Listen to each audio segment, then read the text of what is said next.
Hoy quiero compartir un mensaje especial que he titulado Fe es mucho más que recibir un milagro. Fe es mucho más que recibir un milagro. Si yo les hago una pregunta esta mañana, ¿quiénes tienen fe? Yo creo que la mayoría van a decir, yo tengo fe. Aquí lo que deberíamos tener el entendimiento es si esa fe que tenemos, sea mucha o sea poca, está orientada correctamente. Miren, muchas iglesias o muchos ministerios, llamémoslos movimientos religiosos, muchos movimientos religiosos, iglesias, convocan reuniones como estas.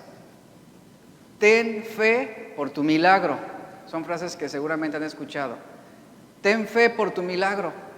O ven por tu milagro. Esa es bien típica, bien popular. Ven por tu milagro. Otra es, recibe tu milagro. Entonces, todo el interés, noten ustedes cómo viene cierta manipulación aquí.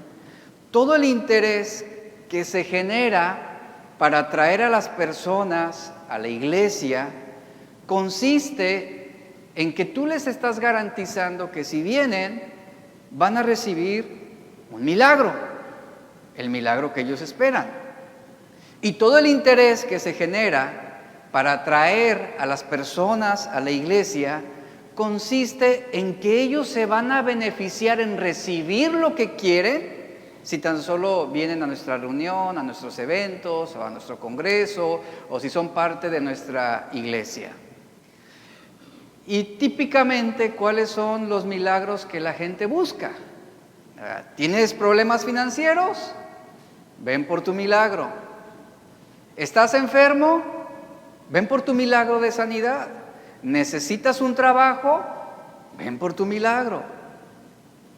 Esto es lo que muchos llaman fe. O es así como hay muchos consumidores de esta clase de fe. Y las iglesias están llenas de personas que usan su fe para esperar un milagro que les produzca una felicidad temporal. Déjenme nada más hacer un énfasis. Nosotros como iglesia, Casa de Oración, creemos en los milagros. Creemos en un Dios poderoso que obra y hace milagros y actúa de manera sobrenatural. Creemos en milagros de sanidad, creemos en milagros de restauración física, espiritual, emocional. Creemos en el poder de Dios y es un poder que es vigente.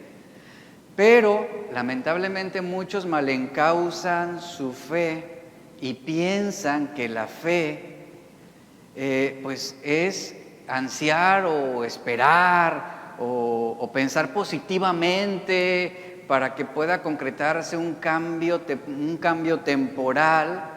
Pero lo que la Biblia enseña es que la verdadera fe es una convicción que trasciende las circunstancias temporales y pasajeras. Lamentablemente la fe de muchos, ¿qué pasa con la fe de muchos? Se desvanece con las dificultades, se desvanece con la pérdida de trabajo, se desvanece con una enfermedad. Viene una situación difícil y se opaca esa confianza que tenían en Dios. Algo que debemos entender, iglesia, es que si yo espero la bendición de Dios, y note lo que yo estoy diciendo, yo quiero ser bendecido, y hay un eslogan que hemos usado, somos bendecidos, y todos ansiamos y deseamos que Dios nos bendiga, pero las mayores bendiciones de Dios, y esto lo he comprobado a través del tiempo, las mayores bendiciones de Dios no vienen con dinero, no vienen con bienes materiales, no vienen con sanidad de enfermedades físicas. Las mayores bendiciones de Dios vienen revestidas de dolor, de tristeza, de agonía, de aflicción, de pruebas. Y precisamente esto que Dios usa, fíjese, esto que Dios usa para traernos bendición es lo que muchos rechazan. Viene una enfermedad y por ahí sale un cristiano ingenuo, ignorante, y te dice, no, recházala en el nombre de Jesús. ¿Ya? Viene una situación económicamente difícil, y ¿qué te dice? No, decreta tu multiplicación y bendición. O sea, noten cómo aquello que Dios quiere usar para moldearnos, para traer una verdadera y consistente bendición, es lo que muchos están rechazando. Es lo que muchos no desean. Y queremos usar nuestra fe para consumir milagros que nos libren de aquellas cosas que Dios está preparando o anticipando para bendecirnos realmente. Vamos a ver hoy una historia, la historia de un hombre que fue quebrantado por la enfermedad de su hijo. Sin esa enfermedad, este hombre nunca hubiera conocido el poder sanador de Cristo por medio de la fe. Sin esta enfermedad, él nunca hubiera llegado a los pies de Cristo, ni él ni toda su casa. Dice un escritor lo siguiente: bendito es el dolor que nos constriñe a ir con fe al Hijo de Dios. Benditas son las lágrimas que nos llevan a los pies de Cristo. En eso hay bendición. Esta historia la encontramos en Juan capítulo 4. El título en esta versión es Jesús sana al hijo de un noble. Juan capítulo 4 verso 43 dice: 2 días después salió de allí y fue a Galilea, porque Jesús mismo dio testimonio de que el profeta no tiene honra en su propia tierra. Cuando vino a Galilea, los galileos le recibieron, y habiendo visto todas las cosas que había hecho en Jerusalén en la fiesta, porque también ellos habían ido a la fiesta, dice: vino pues Jesús otra vez a Caná de Galilea, donde había convertido el agua en vino, y había en Capernaum un oficial del rey, cuyo hijo estaba enfermo. Eso tómelo en cuenta. Un oficial del rey, su hijo estaba ¿en qué condición? Enfermo. Había una desgracia, había una situación de una preocupación legítima, de un temor real. Y el texto griego nos dice que este hombre era una persona de estirpe real, un funcionario real, por lo tanto era un hombre privilegiado, rico, era un alto oficial del palacio adscrito a la corte de Herodes Antipas. Y este hombre, dice el verso 47, este hombre cuando oyó que Jesús había llegado de Judea a Galilea, vino a él y le rogó que descendiese y sanase a su hijo que estaba a punto de morir. Aquí hay 3 verbos importantes que yo quiero que tomen en cuenta. Él oyó, él fue a él, es decir, vino a él y rogó. Oyó, fue a él y rogó. Oyó que Jesús había llegado de Judea a Galilea, vino a él y le rogó que descendiese y sanase a su hijo que estaba a punto de morir. Este hombre hizo un viaje aproximadamente de unas 8 o 10 horas. Él tuvo que viajar 38 kilómetros, que era la distancia que había entre ambos puntos. Y para venir, todo esto él lo hizo para venir a Caná. De Caná a Capernaum hay un descenso también de unos 800 metros. No era cualquier cosa. Y este hombre fue a Jesús, viajó esta distancia pidiendo un milagro. Ahora, al él ir a Jesús, al acercarse a Cristo y pedir un milagro, de alguna manera sabemos que él tenía confianza en el poder de Cristo para hacer actos prodigiosos. O sea, su fe estaba orientada hacia lo sobrenatural, hacia lo que Jesús sí podía realizar. Él tenía el poder, él podía hacerlo, él podía sanar. Y de alguna manera, pues la fama de Jesús ya se había extendido. Este hombre seguramente escuchó el testimonio de otras personas sobre los hechos prodigiosos que Cristo hacía. Y este hombre estaba actuando, y ponga atención a lo siguiente, estaba actuando en consecuencia a su necesidad. Era una necesidad legítima. Su hijo estaba enfermo, estaba a punto de morir. Y eso mismo pasa con nosotros. A veces actuamos en consecuencia con nuestras necesidades y vamos delante de Dios y le pedimos que obre un milagro o que provea sanidad. Y vemos cómo este hombre que actuaba de acuerdo a su necesidad en ese momento, él estaba confiado de que Cristo era el único que podría sanarle. Seguramente este hombre ya había agotado todas las posibilidades, todos los medios, y ningún médico pudo ayudarlo. Y vio en Cristo esa luz de esperanza para sanar a su hijo. Este hombre veía enfermedad y muerte, pero la perspectiva de Jesús era sanidad y vida.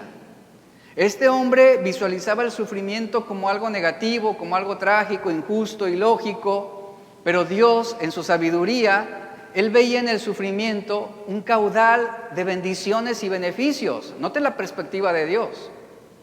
Siempre ante una situación desagradable, de enfermedad, de aflicción, nuestra perspectiva o nuestra interpretación de una experiencia, ¿cómo lo vemos? Como algo negativo, como una experiencia desagradable. ¿Cómo lo vemos? Como algo negativo, como algo trágico, como algo que no debió Dios permitir, como algo que no debió suceder, como algo ilógico, como algo contrario al amor de Dios como un padre. Es así nuestra interpretación. Así es como visualizamos la aflicción, el sufrimiento, los problemas, las pruebas, las tribulaciones. Pero veamos cuál es la perspectiva de Dios. La perspectiva de Dios es totalmente opuesta a la nuestra. Los pensamientos nuestros con respecto al sufrimiento no son los mismos pensamientos de Dios con respecto a las aflicciones. Lo que para nosotros es malo, para Dios resulta ser un instrumento que va a traer algo muy bueno. Y Dios en su sabiduría, Él ve, repito esto, en la aflicción, en los problemas, en las pruebas, en las aflicciones, Él ve un caudal de bendiciones y de beneficios para tu vida, que es algo que nosotros no alcanzamos a dimensionar cuando estamos sufriendo. Nosotros vemos dolor, Él ve sanidad. Nosotros vemos tristeza, Él ve alegría. Y aquí encontramos dos perspectivas. Este hombre estaba interpretando como lo peor que pudo sucederle, pero la perspectiva de Dios interpretaba como lo mejor que pudo sucederle. ¿Qué fue lo mejor que pudo sucederle desde la perspectiva divina? Que su hijo enfermara. Note esto, que su hijo enfermara. Y el sufrimiento de este hombre sería un instrumento poderoso para Dios, para formarlo y para llevar precisamente ese cumplimiento de la voluntad de Dios a un plano que va más allá de simplemente esperar un milagro de sanidad física, que es el tope de muchos en cuanto a su fe. Este hombre sería un instrumento poderoso de Dios también para poder compartir y para poder testificar de Dios, no solamente como un sanador, sino también como un redentor. Y este hombre descubriría el poder de Dios no solamente para proveer o sanar, sino también para salvar. Entonces, donde todo lo humanamente posible es inútil, es ahí donde se manifiesta el poder de Dios. Y fue el conocimiento que adquirió este hombre, o que adquiriría este hombre, fue un conocimiento más profundo del poder de Dios, que hacía posible divinamente lo que era imposible humanamente. Y el ser humano y todos nosotros nos movemos en el ámbito de lo que es imposible humanamente. Hay muchas cosas que se salen de nuestro control. Hay muchas cosas que nos afectan y que no podemos cambiar. Una enfermedad puede seguir un curso donde ni los médicos ya tienen solución, o no hay remedios, o no hay tratamientos. Pero justamente es ahí donde la fe te lleva a lo que es posible divinamente. Y nuestra frustración viene cuando nos topamos con lo que es posible humanamente. Y nuestra perspectiva es, esto es malo, esto no es bueno, porque Dios lo permitió, qué injusto es Él dijo que me amaba, si realmente me amara no me permitiría vivir esto, o no hubiera permitido que me sucediera aquello. Y ahí es donde topamos. Y ahí es justamente ante lo que es imposible humanamente es donde nuestra fe se desvanece. Pero hay dos perspectivas. La perspectiva de lo posible divinamente y la perspectiva de lo imposible humanamente. ¿Sobre dónde está orientada nuestra fe? Un ejemplo de esto es Abraham y Sara. Génesis 18 lo ilustra. Abraham y Sara, un matrimonio, eran ya ancianos, viejos, dice la Biblia, edad avanzada. A Sara le había cesado, dice la Biblia, ya la costumbre de las mujeres, es decir, de quedar embarazada. El verso 12 dice que Sara, ante la promesa de Dios de que tendría un hijo, ella se burló. Esa es la expresión, se burló. Porque Sara decía entre sí, ¿cómo yo siendo vieja podré tener un hijo? Después de que he envejecido tendré deleite siendo también mi Señor. Es decir, Abraham ya anciano, ya viejo. O sea, ¿cómo será posible esto? Fíjate, Abraham y Sara se toparon con lo que era imposible humanamente. Y ella se rió. O sea, su fe no dio para más. Ella dijo, no, esto es imposible. No puede ser. Yo soy vieja. Abraham es viejo. No hay manera de que esto pueda suceder. Pero entonces dice el verso 13 que Jehová le habla a Abraham, le dice a Abraham, ¿por qué se ha reído Sara diciendo, ¿será cierto que he de dar a luz siendo ya vieja? Y viene una pregunta del versículo 18, el versículo 14 que dice, ¿cuál es esa pregunta? ¿Hay para Dios alguna cosa difícil? Pregunto, ¿hay para Dios alguna cosa difícil? Ninguna.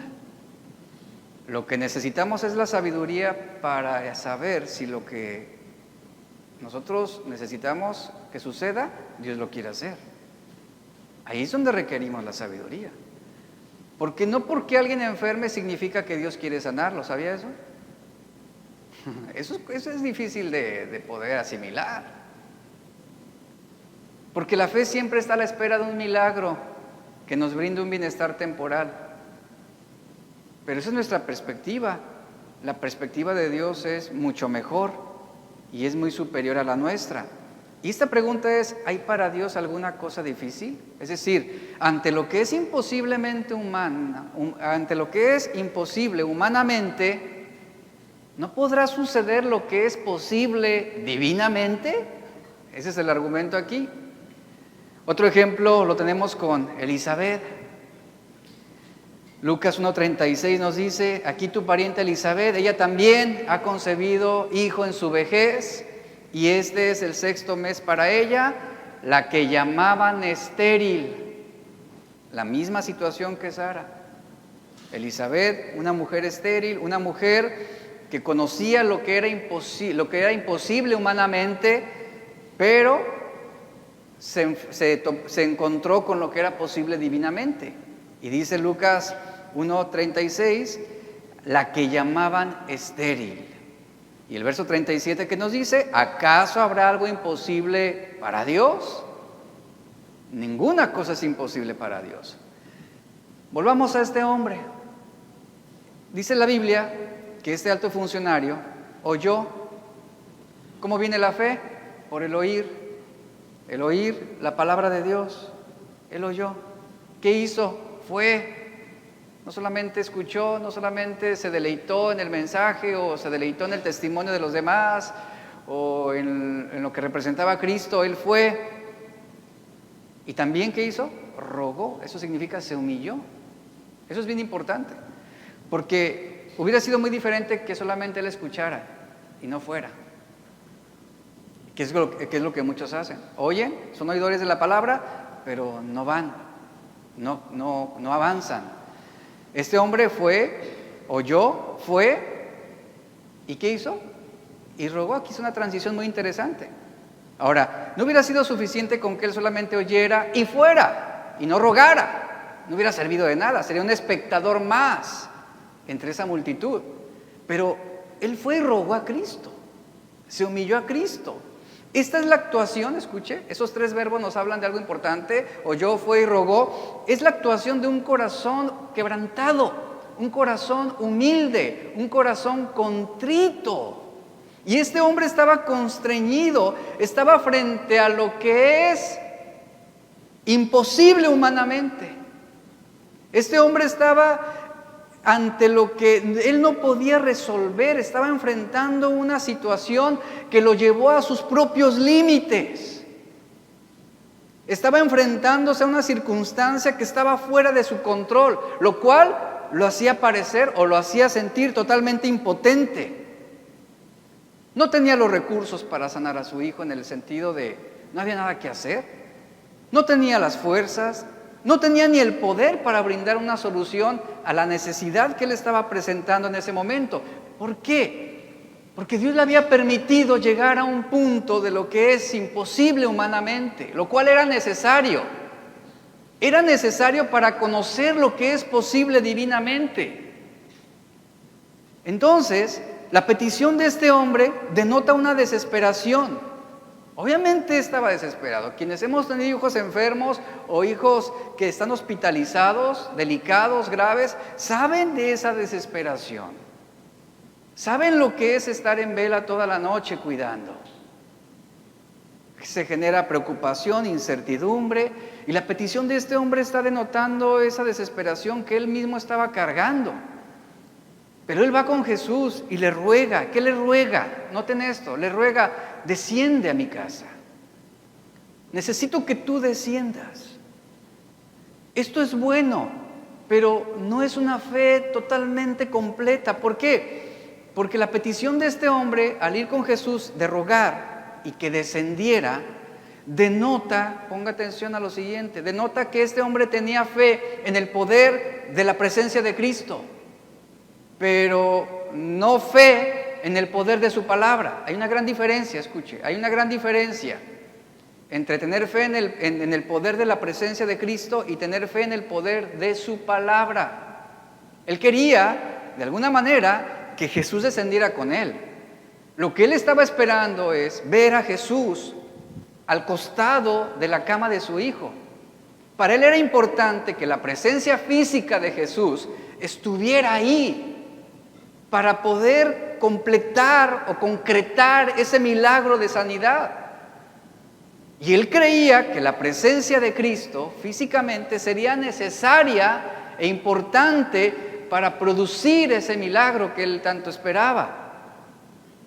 Pero este hombre ignoraba que no era necesaria la presencia física de Jesús, sino que bastaba el poder de su palabra para producir una sanidad.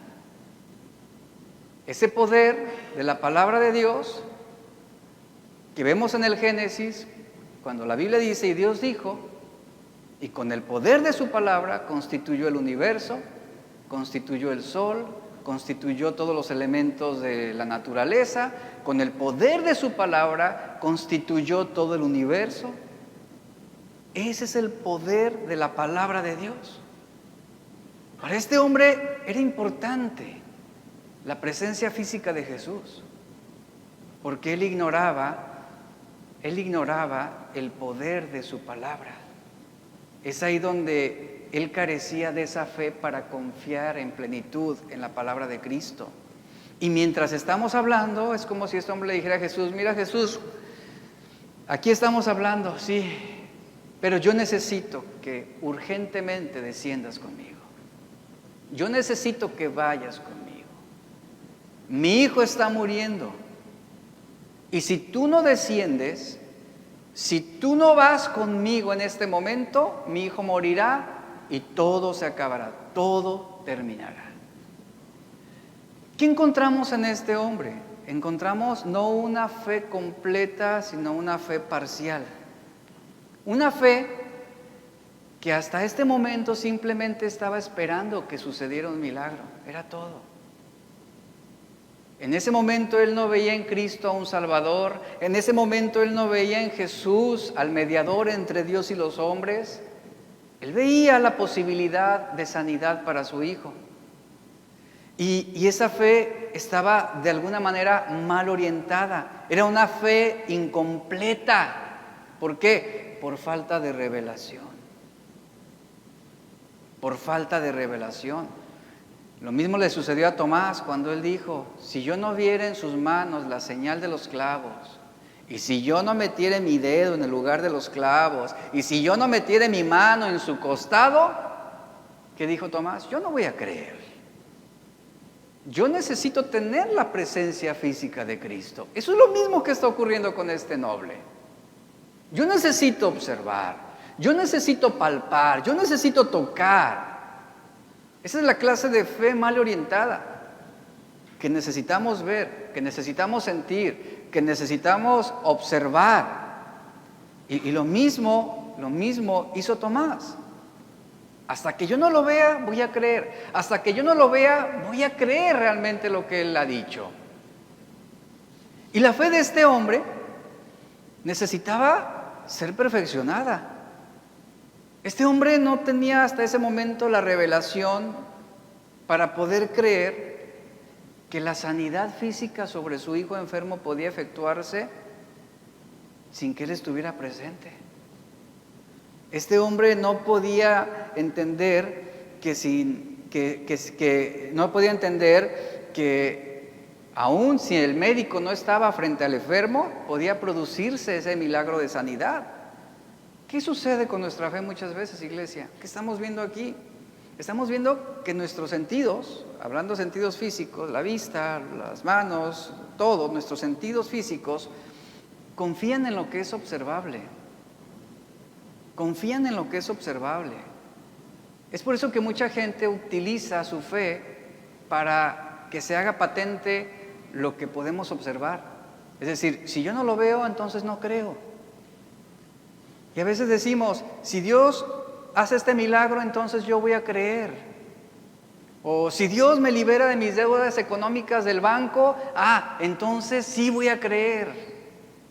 Y si Dios me sana en este momento, entonces yo voy a la iglesia. ¿Se da cuenta? Así es como se maneja nuestra fe. Una fe mal orientada. ¿Por qué? Porque es una fe basada en los sentidos humanos. Una fe que confía en lo observable. ¿Por qué? Porque queremos confiar en lo que podemos controlar. Y este hombre noble ignoraba lo más importante. ¿Qué era lo más importante? Que la palabra misma de Cristo era tan eficaz como Él mismo. Era tan eficaz como Él mismo. Y que su palabra tiene el mismo carácter que Él. Eso es lo que representa la palabra de Dios. Juan 6:63 nos dice, las palabras que yo os he hablado son espíritu y son vida. Y después, en la historia de Tomás, encontramos en Juan 20:27 que ante la incredulidad de Tomás, y obviamente él quería ejercer su fe mediante sus sentidos, es decir, yo voy a creer cuando yo lo observe, yo voy a creer cuando lo toque, cuando lo vea frente a mí, y pueda comprobar con mis dedos, al meterlo en su costado y en sus manos y en sus pies, que realmente es Él. Mientras, yo no creeré, decía Tomás. Y Jesús se presenta ante Tomás y le dice, a ver Tomás, pon aquí tu dedo y mira mis manos y acerca tu mano y métela en mi costado y no seas incrédulo, sino ten fe, sino un creyente, le dice. Entonces Tomás respondió y le dijo, Señor mío y Dios mío. Eso es una declaración de, creo Señor, Señor mío y Dios mío. Y Jesús le dijo, y vea estas palabras, porque me has visto Tomás, creíste. Bienaventurados los que no vieron y creyeron. Ahí está la fe mal orientada también de Tomás. Y muchos son escépticos al poder de Dios mediante su palabra, ¿sabían eso? O sea, nosotros como iglesia confiamos en el poder de la palabra de Dios. Confiamos en el Espíritu Santo para obrar a través de la palabra de Dios en los corazones de la iglesia. Algunas veces nos han dicho, pero ¿por qué ustedes no pasan aquí a la gente al frente y oran por ellos y los tiran? Porque no se trata de manipular ninguna clase de emoción. En lo personal confiamos en el poder de la palabra para obrar y ministrar el corazón de la iglesia. Con o sin llamado aquí al frente. Y es algo que hemos visto a través de los años. Porque a veces el hombre quiere intervenir. Tengo que ayudarle a Dios. Y los voy a pasar aquí al frente y les voy a poner unos acordes melodiosos que los lleven a llorar, a sentir bonito, y van a llorar y se van a conmover. Y ¿quién confía en el poder de la palabra de Dios? Yo confío en el poder de la palabra de Dios. Y no necesitamos generar una atmósfera emotiva para que la gente se conmueva o para que la gente sea receptiva al mensaje. Confío en lo que el Espíritu Santo puede obrar en la iglesia. Y eso es a lo que Jesús le dice a Tomás: Tomás, no creíste. O sea, tú querías una atmósfera sentimental, una atmósfera preparada, bonita, para tú poder sentirme. Y a veces la gente va a las iglesias y dice: no, en esta iglesia no está Dios. ¿Y por qué dices que no está Dios? Porque no lo sentí. No sentí nada. O sea, que a Dios lo dejamos allá afuera y no pudo pasar. No le abrieron la puerta a los ujieres y se quedó afuera. O sea, son cosas que nublan nuestro entendimiento y lamentablemente se resalta más la ignorancia a veces de las personas con respecto al carácter de Dios y la obra de Dios. Y es por eso que muchos son escépticos al poder de Dios mediante su palabra. Y para muchos no es suficiente, escuchen, no es suficiente su palabra. No es suficiente un mensaje bíblicamente equilibrado. Quieren los gritos, quieren la risa santa, quieren convulsionarse. Eso es lo que buscan. Pero para nosotros como iglesia confiamos en el poder de Dios a través de su palabra y confiamos en el Espíritu Santo, que el Espíritu Santo es el que nos guía, ¿qué? A la verdad. El Espíritu Santo es el que convence de pecado, el Espíritu Santo es el que constriñe nuestros corazones, el Espíritu Santo es el que nos da testimonio de Cristo. Yo expongo la palabra, yo enseño, pero el Espíritu Santo es el que va a generar en ti esa convicción y va a redarguirte si hay pecado en tu corazón. Y muchos quieren ser convencidos por medio de las señales y prodigios. Tenemos casos de personas que llegan aquí a la iglesia: no, es que aquí no hay poder de Dios porque no suceden milagros y prodigios. Mi pregunta es: ¿y a qué le llaman señales y prodigios? ¿A qué le llaman milagros? ¿Milagro de lo que es observable, lo que están buscando? ¿Milagros que se interpretan a través de los sentidos? Es una fe muy, muy, muy corta y muy mediocre. Porque la fe va más allá de lo que interpretamos a través de lo que es observable o de los sentimientos. Entonces, a veces el interés o el afán o la ansiedad o la avidez por los milagros genera una fe débil, una fe débil. Es por eso que muchos rehúsan recibir el Evangelio de Cristo, porque no ven signos físicos, observables, palpables, tocables, no lo ven. E interpretan: no, aquí no hay Dios, Él no puede estar aquí, porque no lo ven, porque no lo sienten, porque no se interpreta de manera física. Esto sucedía con este hombre: Señor, desciende a mi casa. Yo necesito observar que tú estés al lado de mi hijo. Yo necesito corroborar que tú vayas conmigo. Necesito que tú estés ahí presente. Y Jesús dice, y vea lo que le dice en Juan 4:48. Entonces Jesús le dijo, vea lo que le dijo a este hombre.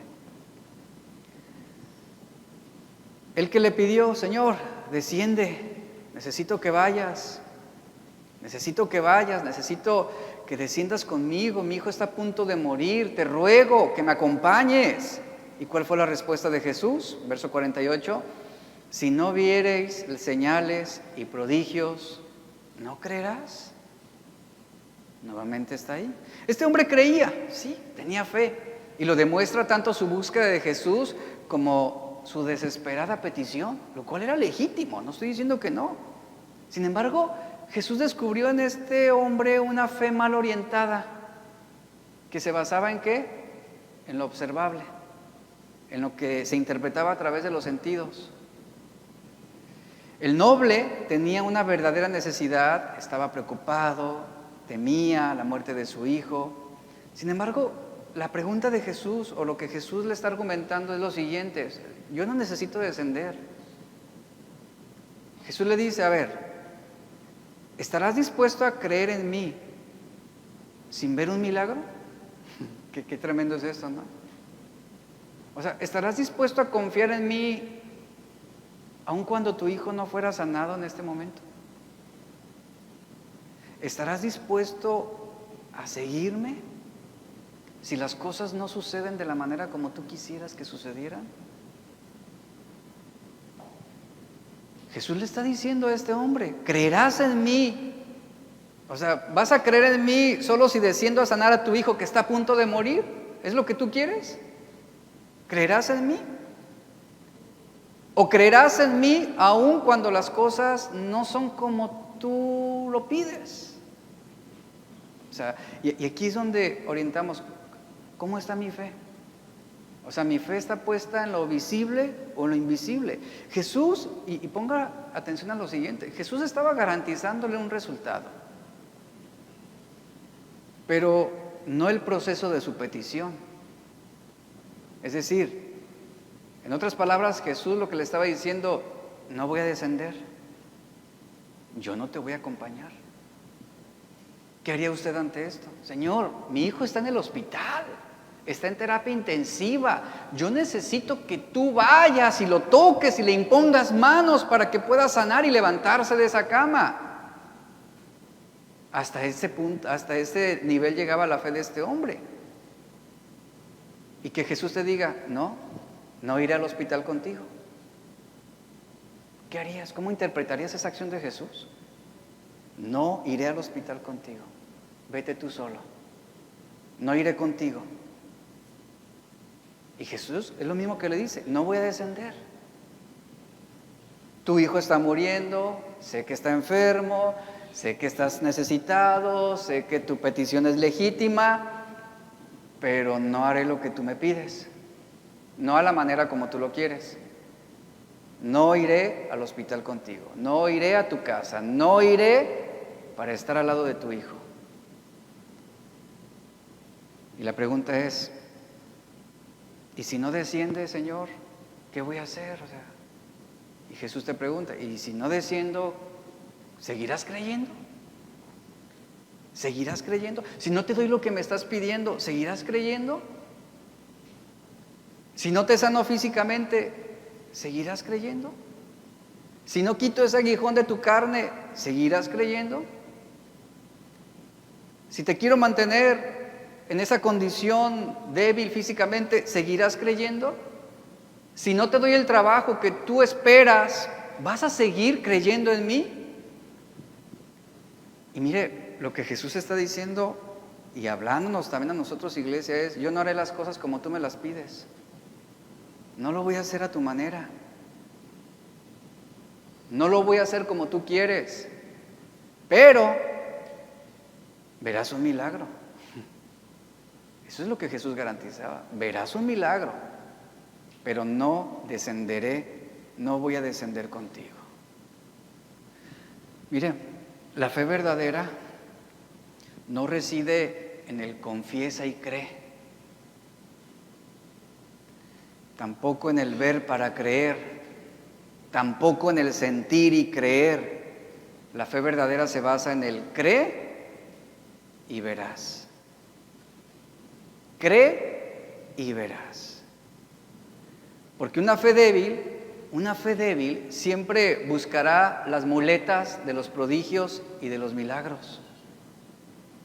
Y así es como muchos sostienen esa fe endeble en el cristianismo. Quieren ver más milagros, quieren ver más prodigios para interpretar que realmente Dios está con ellos, para interpretar que realmente a Dios le importan. Pero honestamente no necesitamos de milagros para creer. No los necesitamos. Pero eso es lo que muchos buscan. Y es así como muchos afirman su fe temporalmente. Porque la fe débil estará ansiosa de satisfacer los deseos de los ojos, los deseos de la carne y la vanagloria de esta vida. Esa es la clase de fe que se establece sobre lo que es observable, sobre lo que interpreta nuestros sentidos físicos. Entonces, Jesús le pide a este hombre, yo solamente necesito que tú creas, no descenderé contigo, no te acompañaré, solamente cree y confía en lo que yo haré. Ahora, este hombre Algo que debemos destacar en él es que este hombre se mostró humilde a pesar de la posición que él tenía.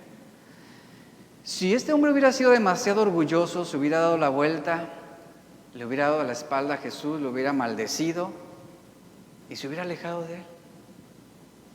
Pero sin embargo, él cedió e hizo las cosas como debía hacerlas. Descendió a su casa confiando en lo que Jesús le estaba diciendo. Y ahí estaba la formación de su fe. ¿Por qué? Porque la fe no es algo, fíjese, la fe no es algo que el hombre produce por lo que confiesa. ¿Han escuchado esto? Confiesa, confiesa. Estoy sano, estoy sano, estoy sano.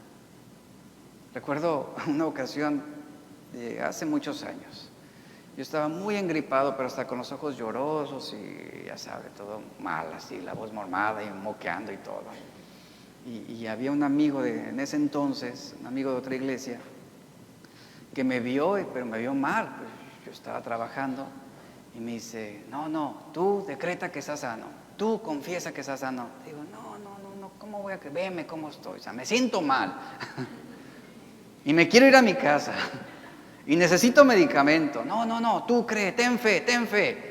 No, yo no uso la fe para esas cosas.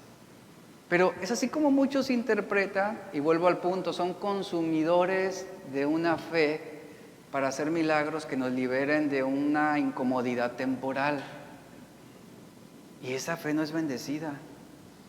Entonces, la fe no es algo que tú produces por pensar positivamente. La fe no es algo que tú produces por estar confesando y diciendo y decretando, y lo creo. Es como mucha gente en su ignorancia, creo que soy sana, y ahí están. O me ha tocado ver casos donde se ora por un enfermo y yo creo y confieso que en este momento es sanada. Y se muere. ¿Y ahí qué? Y luego la gente queda frustrada, queda enojada, queda resentida, porque tuvo fe y Dios no la sanó. Una fe mal encauzada, una fe ignorante, una fe mal orientada. Entendamos esto, nuestras palabras no tienen poder sanador. Nuestras palabras, por muy positivas que sean, no tienen el poder creador. No pueden cambiar nuestra realidad, nuestras palabras. Pero la palabra de Dios sí. Esa sí tiene el poder. Nuestras palabras van a perecer. Nuestras palabras se las llevará el viento, pero Mateo dice 24:35 nos dice, el cielo y la tierra pasarán, pero mis palabras no pasarán. Y lo que Dios ha dicho, eso se hará, y lo que Dios ha prometido, Él lo cumplirá. Porque Él no es hombre para que mienta, ni hijo de hombre para que se arrepienta de lo que ha dicho y ha prometido. Entonces, la fe no es algo que el hombre produce tampoco por lo que ve, o no por eso. ¿Por qué? Porque esa clase de fe basada en lo que vemos es una apariencia engañosa solamente. La verdadera fe no pone la mira en las cosas terrenales, sino en las cosas celestiales. Dice Pablo en 2 Corintios 5:7, porque por fe andamos, no por vista. A eso se está refiriendo, no por vista. Ahora, ¿confío en un poder sanador de Dios? Por supuesto que yo confío en el poder sanador de Dios. Por supuesto. Pero ese poder sanador no se basa en mi positivismo. No se basa en mis decretos, no se basa en mis confesiones. Se basa en su voluntad y en su poder. En eso se basa.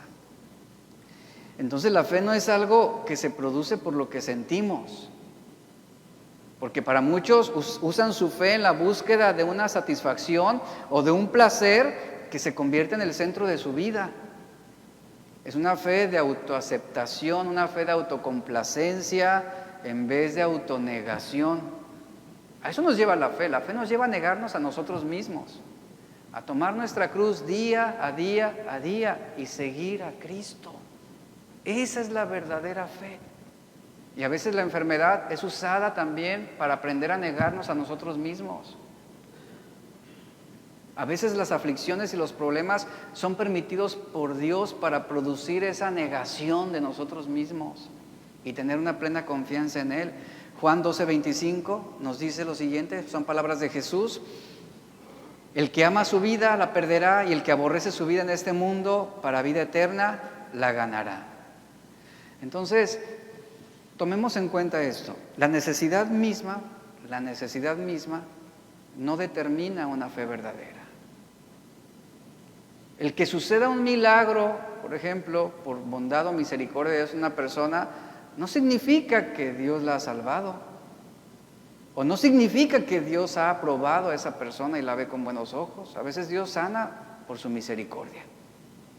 Un ejemplo de esto es cuando Jesús sanó a 10 leprosos. Dice Lucas 17:15, fueron 10 leprosos sanados, todos se fueron. Y dice el verso 15 de Lucas 17, entonces uno de ellos, viendo que había sido sanado, volvió glorificando a Dios a gran voz. Y se postró rostro en tierra a sus pies, dándole gracias, y este era samaritano. Respondiendo Jesús dijo, ¿no son 10 los que fueron limpiados? Pregunto, ¿no son 10 los que fueron limpiados? Dice, ¿y los 9 dónde están? ¿En qué se basó la fe de esos 9? En lo que era observable, en lo que era interpretado por sus sentidos. Hasta ahí llegó su fe. Recibieron su milagro, fueron sanados y se retiraron. Ya no había motivos para darle gracias a Cristo. ¿Por qué? Porque no lo veían a Él como un Salvador. Fueron consumistas de la fe para recibir ese milagro simplemente. En cambio, este hombre, Jesús dice, ¿no son 10 los que fueron limpiados y los 9 dónde están? Verso 18 dice, no hubo quien volviese y diese gloria a Dios, sino este extranjero. Y Jesús le dice a ese samaritano, levántate, vete, tu fe te ha salvado. Fe no es solamente esperar un milagro, escucha esto. La fe te lleva a una dependencia de Cristo en toda situación. La fe no solamente es para yo recibir un milagro de sanidad, o un milagro, dicen algunos, financiero, sino el propósito de la fe es que tú seas salvado. El propósito de la fe te va a llevar a este punto en el que tú te humilles delante de Dios y le des gracias, y lo adores, y lo bendigas, y le des toda la honra y toda la gloria. A eso nos lleva la fe verdadera. En esta historia hubo 10 necesitados, fíjate, 10 necesitados. Necesidades legítimas. 9 hombres ingratos recibieron solo un milagro de sanidad física. Fue todo lo que recibieron. Y se fueron y se olvidaron de Cristo. Pero solo uno fue sanado físicamente, pero la fe fue más allá. Este solo uno fue perdonado y limpiado de toda su maldad. A eso te va a llevar la fe verdadera. Por eso la fe va más allá de esperar un milagro que queremos o deseamos, para quitar esa incomodidad en lo temporal o en lo terrenal. Debemos entender que también la fe no es algo que producimos nosotros. La fe es una obra del Espíritu Santo. Él la produce, Él la purifica y Él la vigoriza. La produce en el sentido de que Él es la causa de que suceda la salvación. La purifica en el sentido de que quita lo malo, lo extraño, lo inútil, las impurezas para poder transformarnos. Y vigoriza esa fe dándole fuerza, seguridad y valor para perseverar. Como bien lo dice Hebreos 11:6, pero sin fe. No esa fe que solamente es consumida para esperar un milagro de sanidad, no. Pero sin fe es imposible agradar a Dios. Este hombre acudió desesperado por causa de su hijo, empujado por un deseo intenso de una necesidad externa y genuina, y no por un deseo en ese momento, fíjate, no por un deseo en ese momento de su necesidad espiritual o de su alma. Él no buscaba hasta ese punto el perdón de sus pecados. Este hombre rico, importante, poseía una fe en Jesús, pero solo en su presencia física, hasta ese momento, y no en su palabra. Era una fe que inicialmente reposaba solo en el aspecto milagroso, es decir, en lo que era observable, en lo que era interpretado por la experiencia humana. Este hombre necesitaba comprender que la palabra de Cristo y el poder de Cristo a través de su palabra era tan eficaz como su misma presencia. Y Jesús quería conducirlo hacia ese punto en cuanto a su fe. Ahora, esa necesidad impulsó la fe que lo motivó a buscar a Jesús. No la produjo, escuche, él no produjo esa fe. Y las desgracias, hablando de las desgracias, hablando de las aflicciones, hablando de los problemas, hablando de las desventuras en esta vida, lo que hace es casi siempre encauzarnos a una fe en la que esperamos que suceda ese milagro que nos haga tener un mejor nivel de vida aquí en esta tierra. Y eso no siempre es la voluntad de Dios. Jesús hizo señales y prodigios con el único propósito no de brindarle prosperidad a los hombres, no de enriquecer a los hombres, no de darles un mejor carro a los hombres, no de tenerles una mejor casa. Jesús hizo señales y prodigios en su tiempo, en el ministerio que él desarrolló en la tierra, con el propósito de darle credibilidad a su predicación. Ese fue el único interés. Jamás Jesús hizo milagros para atraer la atención de las personas o para ofrecerles una mejor vida ahora. Jamás. A Jesús una de las cosas que le perturbaban era que la gente estuviera más interesada en el sensacionalismo y no en una relación con Dios. Y esto lo podemos ver claramente en Juan en la multiplicación de los panes. Llegó un punto en que Jesús le dice: ustedes solamente me buscan porque vienen a comer. Es a lo que me están siguiendo por eso, porque buscan ser saciados, porque buscan la comida, porque buscan el pan, no porque realmente me vean a mí como su Señor y Salvador. Y ahí viene esa confrontación. Ustedes buscan nada más porque están interesados en ustedes mismos y quieren que suceda un milagro, pero para provecho propio, no para entender o comprender la voluntad de Dios. Y algo importante, iglesia, respecto a esto, que los milagros, que muchas veces los milagros o lo sobrenatural, muchas veces los milagros ponen la fe en la consecuencia y no en el objeto. Ponga atención a esto es bien importante. A veces, al nosotros esperar ese milagro, ya sea un milagro de sanidad, financiero, lo que sea, ese milagro nosotros estamos poniendo la fe en la consecuencia. ¿Cuál es la consecuencia que esperamos? Bueno, que yo sea sanado, que mis problemas se terminen, o que encuentre un trabajo, o que me vaya bien, o que tenga una casa. O sea, ahí está la fe puesta en la consecuencia y no en el objeto. ¿Quién es el objeto? Cristo. La fe de este hombre, ¿dónde estaba puesta al principio? En la consecuencia. Mi hijo está muriendo y yo necesito que tú lo sanes. Esa es la consecuencia. Pero esa fe no estaba hasta este punto puesta en el objeto que era Cristo. Y así es como muchas veces nosotros nos movemos, lamentablemente, creyendo que sabemos y no sabemos. Entender que nuestra fe no debe estar puesta en la consecuencia, sino siempre debe estar puesta en el objeto, que es Cristo. Es por eso que al principio yo le decía, ¿qué es lo que hacen muchos eslogan de eventos religiosos? Ponen la atracción en la consecuencia. Ven y recibirás tu sanidad. En algunos casos yo he visto hasta publicidad de ministerios que dicen: si tú tienes una persona que haya fallecido, ven que oraremos por ella y será resucitada. O sea, imagínate. O sea, la fe puesta en la consecuencia y no en el objeto. Eso es bien peligroso. Y la fe de este hombre debía ser, repito, la fe de este hombre, el propósito de Jesús era llevarla al objeto, no a la consecuencia.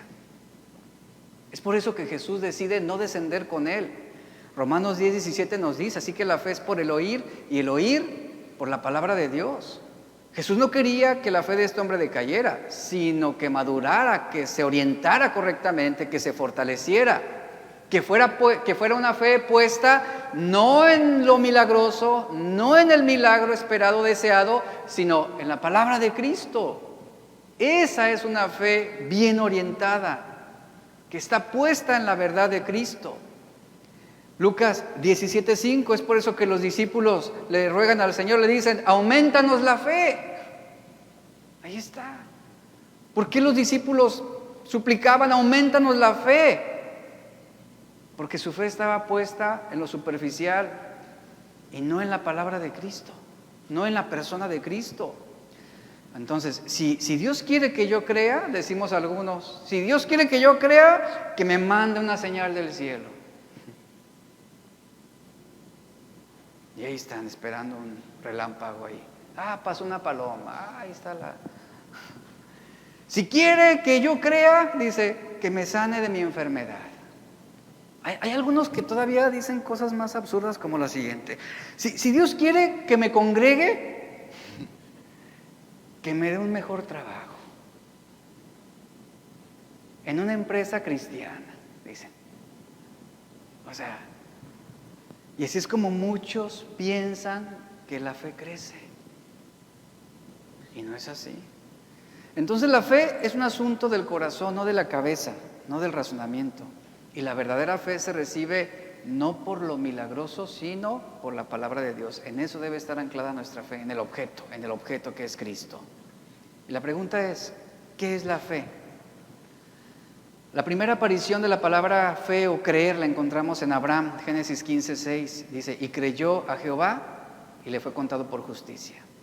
La palabra creer, que se traduce también como fe, significa literalmente, y ponga atención a esto, significa literalmente creer o fe, significa afirmarse uno mismo, apoyándose en algo o en alguien. Es así como se ilustra la fe. Esto da una viva ilustración de lo que es la fe en realidad. Mire, un hombre anciano que está débil, que ya tiene, 90 años, ya está enfermo, sus pies ya están frágiles. A un hombre anciano en esas condiciones siempre lo vemos caminando con algún bastón, alguna andadera, o en algunos casos ya en silla de ruedas.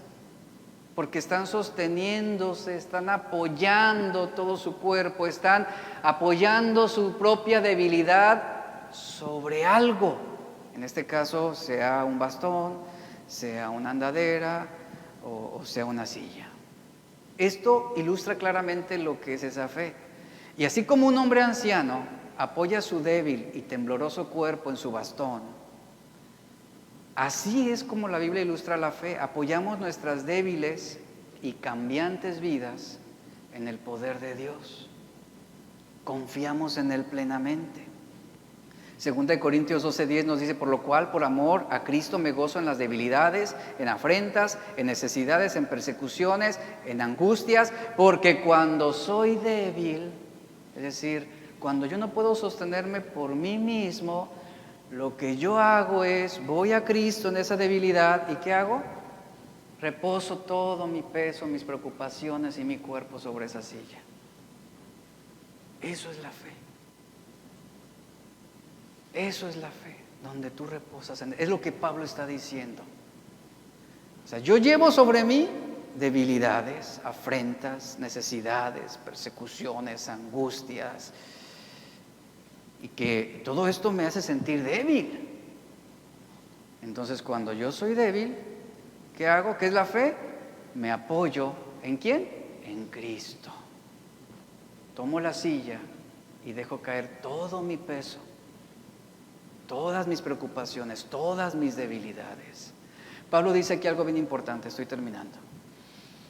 Dice, yo me gozo en las debilidades, en afrentas, ¿okay? Dice, porque cuando soy débil, esa palabra débil que usa él, cuando yo soy débil, eso se traduce cuando yo carezco de fuerzas, cuando tengo poca resistencia, cuando mi fe está flaqueando, cuando me siento incapaz de soportar las desgracias, cuando me siento tan frágil como para sobrellevar situaciones difíciles. ¿Qué dice Pablo? Descanso sobre Cristo. Eso es fe. Echo todo mi peso sobre esa silla. Descanso en Él. Cuando yo soy débil, entonces soy fuerte. La palabra fuerte es la palabra dunatos, de ahí surge también la palabra dunamis, que es poder, fuerza, que significa capacidad, significa fortaleza, significa firmeza, hace alusión también a algo que es difícil de arrancar, es decir, habla de una raíz profunda que difícilmente será desarraigada, quitada. A eso se refiere Pablo, seré fuerte. Entonces, un conocimiento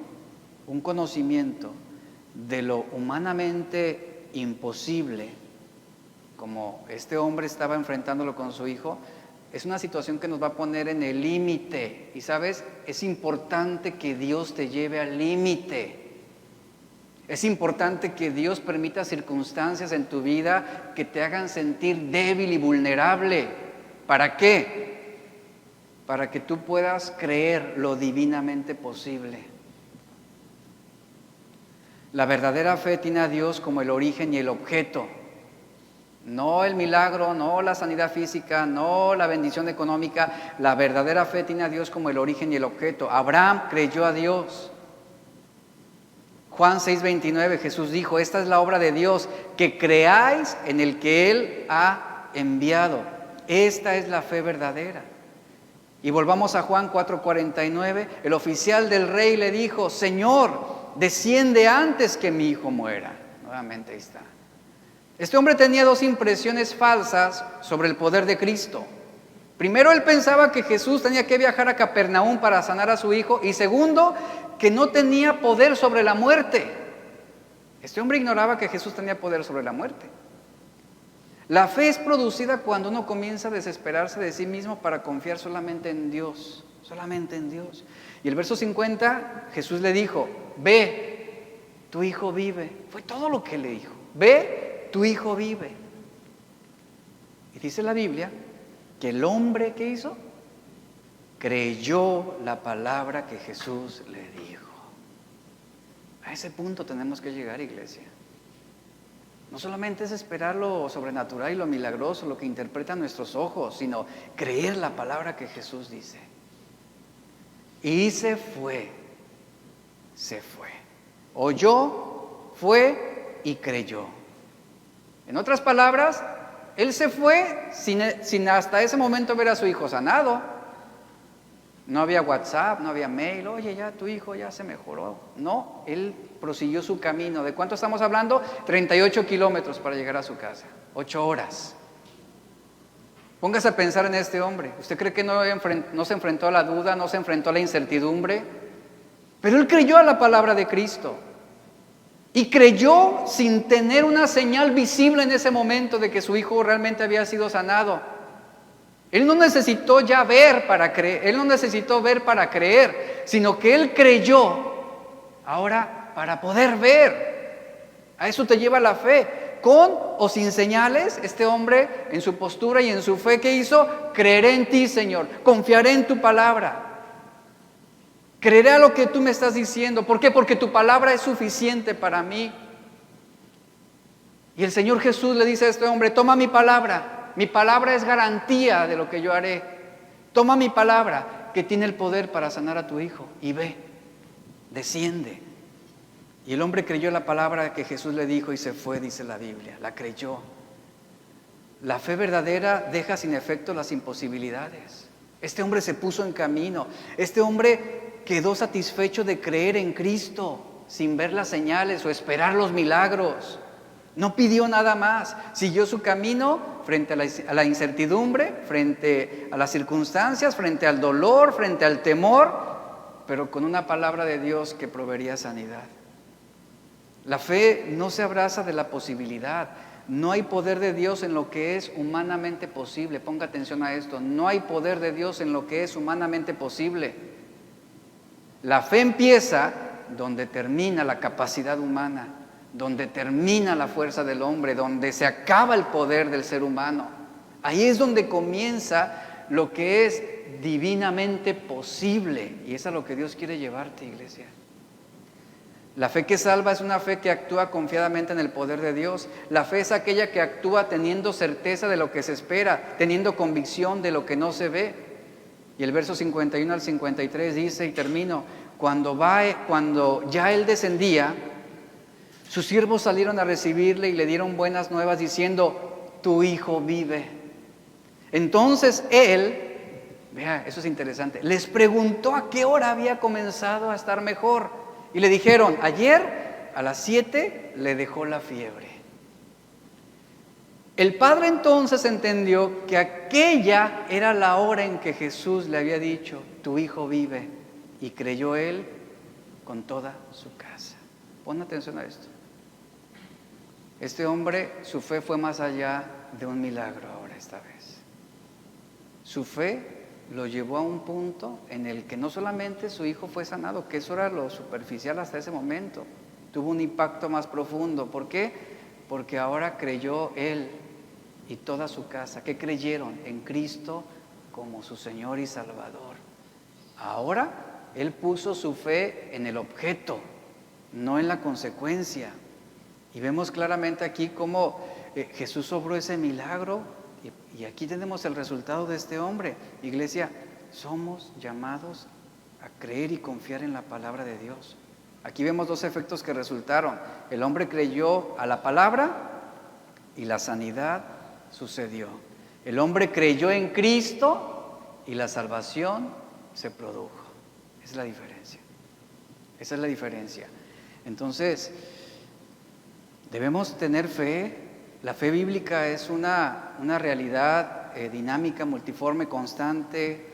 La fe ciertamente es creer, pero no solamente es eso. La fe también es confiar, descansar, esperar, reposar, depender y apoyarse ¿en quién?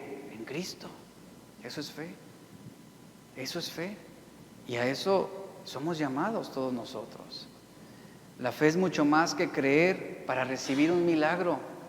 Para mí eso es una fe mediocre. Soy consumidor de una fe esperando recibir un milagro que me brinda una comodidad terrenal o temporal.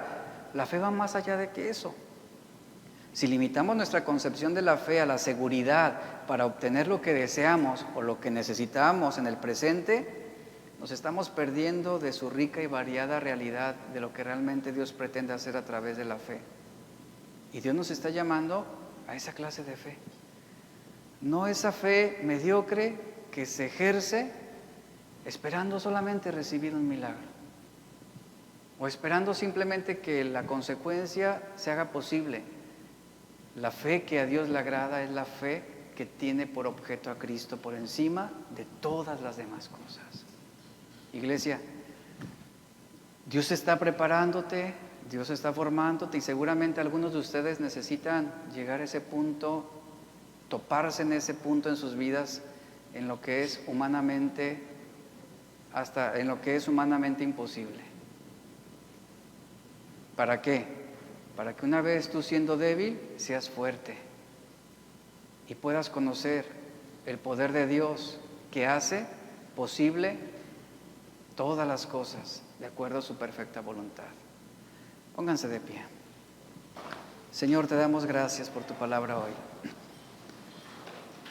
Gracias por lo que tú haces, lo que tú obras. Gracias porque nos hablas, Señor, y ministras nuestros corazones a través de tu palabra hoy. Hoy aprendemos la importancia de la fe. Y perdónanos porque la mayoría seguramente hemos tenido una fe mal orientada. Una fe que ha sido puesta en la consecuencia y no en el objeto. Hoy aprendemos la importancia de poder confiar en ti, con o sin señales. Aun si las cosas no suceden de la manera como esperaríamos, vamos a confiar en el poder de tu palabra, Señor. Confiaremos en lo que tú harás, en la manera en cómo también traerás bendición a nuestras vidas a través de aquellas cosas que tú permites y que van a probarnos. Mi oración por esta iglesia es que tú sigas probándola, sigas afirmándola, sigas perfeccionándola y que en esas circunstancias que tú permites en cada uno para debilitarnos, que ahí podamos conocer tu poder. Es ahí donde podremos comprobar tu omnipotencia y tu sabiduría para obrar de una mejor manera. Bendice esta iglesia y que esta palabra que ha sido expuesta, Señor, dé ese fruto esperado en sus corazones. Que tu Espíritu Santo haga la obra en cada uno de acuerdo a la necesidad que tengan. En el nombre de Jesús, amén.